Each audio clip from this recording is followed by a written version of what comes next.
Assalamualaikum warahmatullahi wabarakatuh. Ila hadratin Nabi Mustafa Muhammad Rasulullah sallallahu wa ala alihi washabihi aswadi yudriyati wal baiti syai'ilal Fatihah.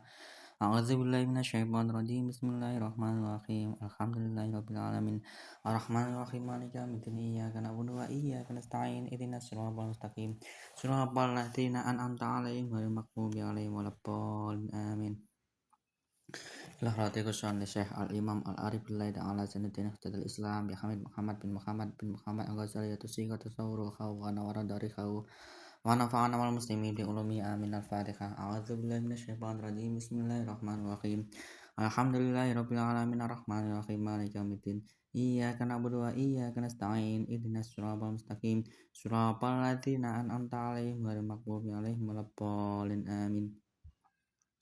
Ila hadratil Masyayikhim. Al-Fatihah. A'udzu billahi minasyaitonir rajim. Bismillahirrahmanirrahim. Alhamdulillahirabbil alamin arrahmanir rahim maliki yaumiddin. Iyyaka na'budu wa iyyaka nasta'in. Ihdinas siratal mustaqim. Siratal ladzina an'amta 'alaihim ghairil maghdubi 'alaihim waladdallin. Amin.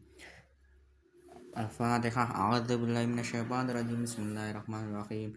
Alhamdulillahirabbil alamin arrahmanir rahim maliki yaumiddin. Iyyaka na'budu wa iyyaka nasta'in. Ihdinas siratal mustaqim siratal ladzina an'amta 'alaihim ghairil maghdubi 'alaihim waladdallin. Amin. Qala musannifu rahimahullah ta'ala wa nafa'ana bi ulumi fid dharain. Amin ya rabbal alamin. Lanjutan yang kemarin, fa in qulta fama makna taubatin nusukhi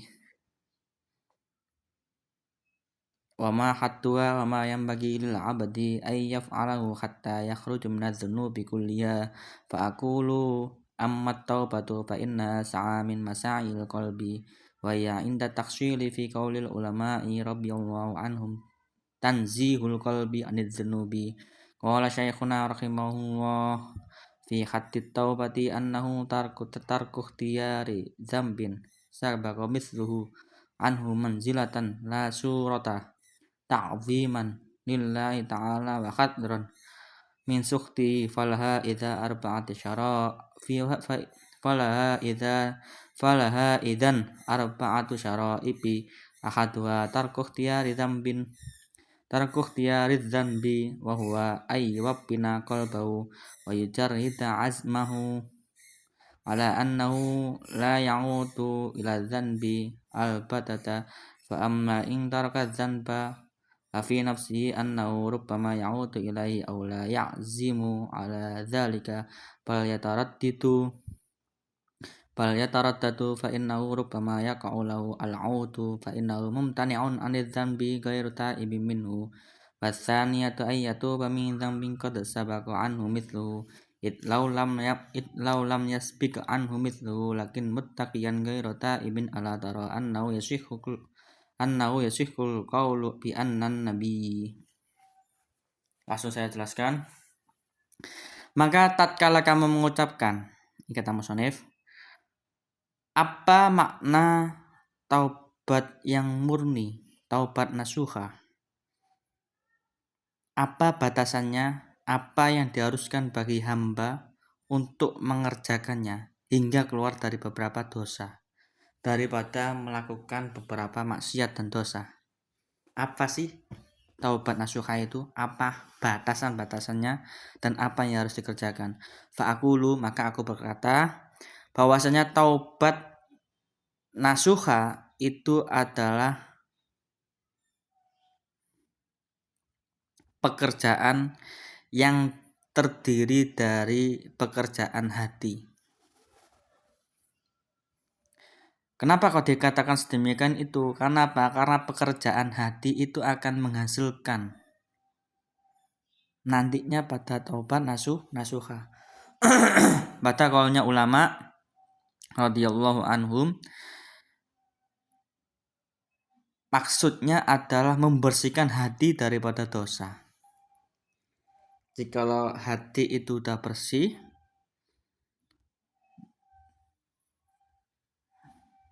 pelakuan-pelakuan hati dilakukan agar bisa menghindarkan atau menghilangkan dosa, itu akan menghasilkan sesuatu taubat nasuha. Qala syekhuna, kemudian guru saya itu menjelaskan batasan taubat yaitu meninggalkan atas tingkah dosa yang telah dahulu dilakukan.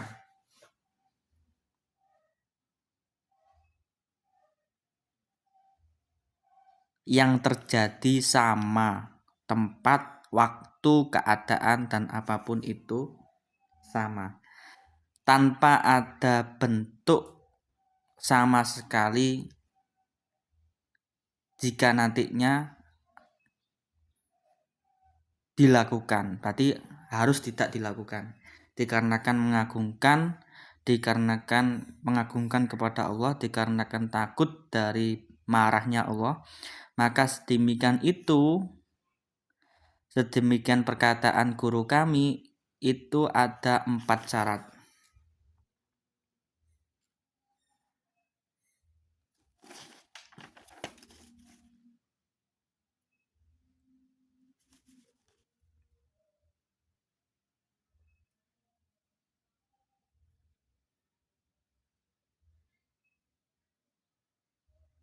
Oh, gini.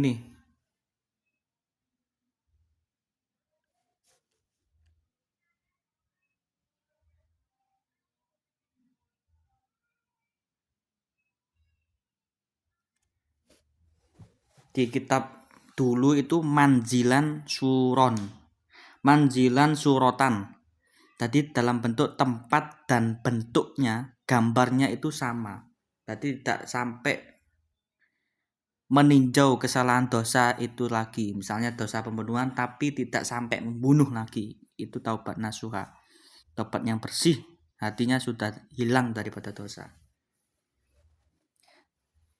1 syaratnya yaitu meninggalkan tingkah dosa atau perbuatan dosa. Meninggalkan perbuatan dosa itu menetapkan pada hatinya, memurnikan atau menyepikan pada hatinya atas adanya keinginan hamba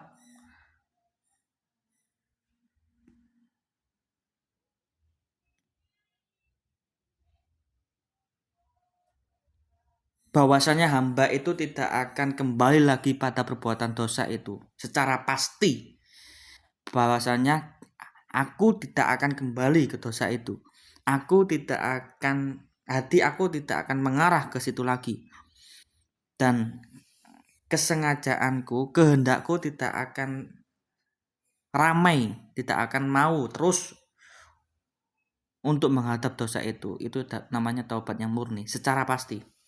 Maka bahwasanya jikalau hamba itu meninggalkan perbuatan dosa pada hatinya nanti, yang dimana dia akan kembali lagi pada dosa tersebut atau tidak adanya kesengajaan untuk kembali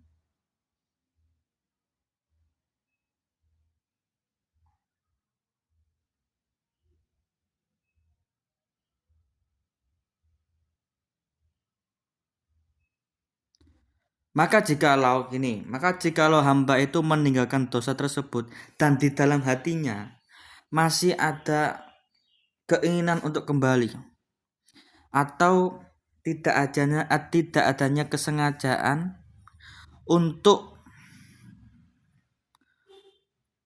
melakukan perbuatan dosa itu lagi, atau tidak ada kesengajaan untuk meninggalkan perbuatan dosa itu lagi, berarti tidak sengaja ini ya tidak mau, maksudnya tidak mau ini masih belum mantap lah pada dirinya, berarti tidak sengaja, tidak meyakinkan lah kehendaknya ini untuk meninggalkan perbuatan dosa, berarti masih belum yakin. Justru dia malah berbolak-balik keyakinannya dan dirinya sendiri, dia akan jatuh dan kembali pada perbuatan dosa itu lagi.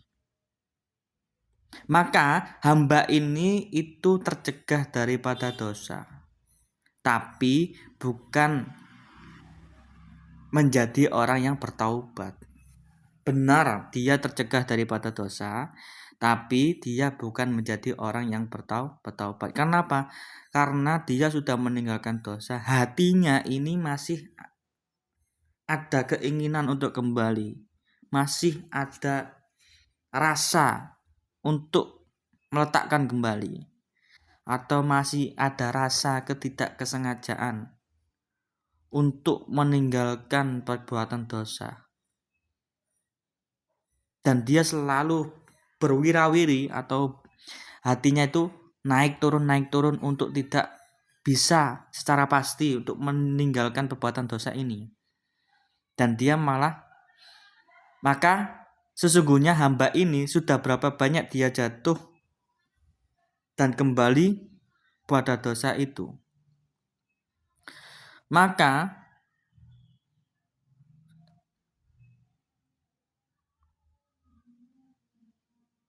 kembalinya ini loh, hamba ini sudah jatuh pada rasa kembali. Nah, rasa kembalinya ini, dia ini dikatakan benar, dia tercegah daripada dosa, tapi bukan dikatakan dia adalah orang yang bertaubat.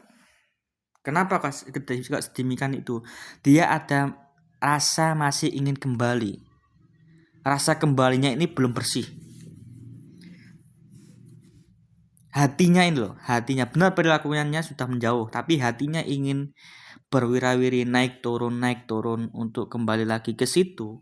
Maka benar kembali kejadian kembalinya tadi itu hamba dikatakan bisa mencegah daripada dosa meskipun tidak adanya perlakuan untuk melakukan perbuatan dosa, kan ada rasa kembalinya tadi.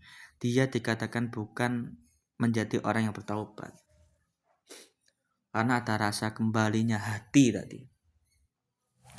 Dan yang kedua, syaratnya itu hamba itu tobat daripada dosa yang telah dahulu dilakukan, sama seperti yang dilakukan.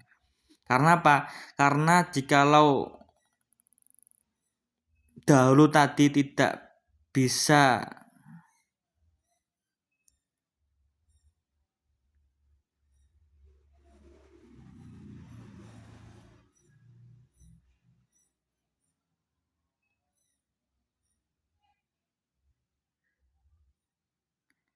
gini.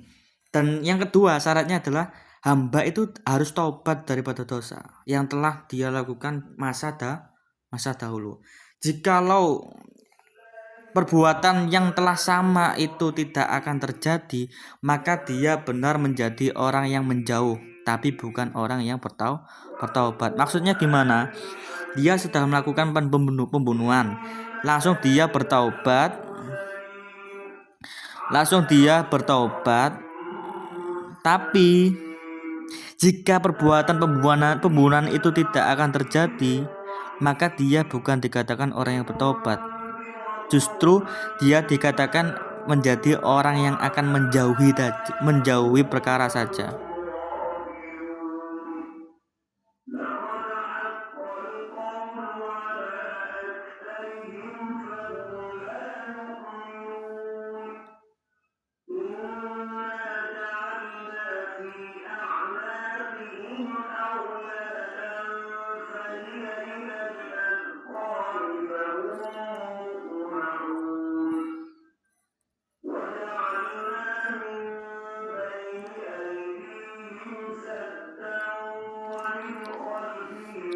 Mengapa kok sedemikian itu?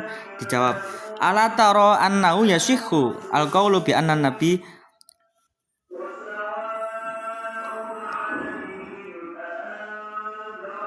Apakah kamu tidak mengetahui keadaan ini sama seperti perkataan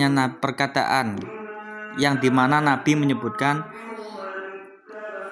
kana muttaqiyan anil kufri wala yasihhu alqaulu bi annahu kana taiban anil kufri idlam yasbik anhu kufrun bihalin.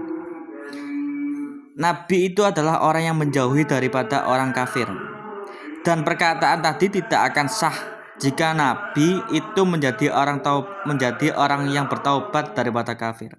Karena apa? Karena kafir ini tidak bisa mendahului nabi dalam tingkah apapun. Wa anna Umar, bahwasanya Umar itu adalah menjadi orang yang bertaubat karena daripada kekufuran. Nah, seperti apa yang Umar lakukan atas kekufurannya sebelum masuk Islam. Menjadi orang yang bertaubat itu asal muasalnya adalah ada bekas perbuatan dosa yang telah sama ia lakukan. Maka kemudian dia bertaubat untuk menutup agar kejadian itu tidak berulang kembali. Jika kejadian pembunuhan tadi tidak terjadi, maka dia bukan menjadi orang yang bertobat, tapi hanya orang yang menjauhi perbuatan dosa saja. Paham kan dari sini? Misal, saya tidak melakukan pembunuhan. Tiba-tiba saya bertaubat. Itu bukan menjadi julukan dia orang yang bertaubat. Mengapa kok demikian itu? Karena apa? Karena perbuatan yang telah dulu dilakukan itu bukan melakukan perbuatan dosa yang sama atau perbuatan dosa gitu aja, tapi dia hanya menjauhi. Tobatnya itu bukan menjadi tobat yang bersih, benar-benar tobat, benar-benar menutup kejadian yang nanti akan berulang kembali, tapi hanya tobat untuk menjauhi dari perbuatan dosa. Itu saja. Wallahu a'lam bishawab.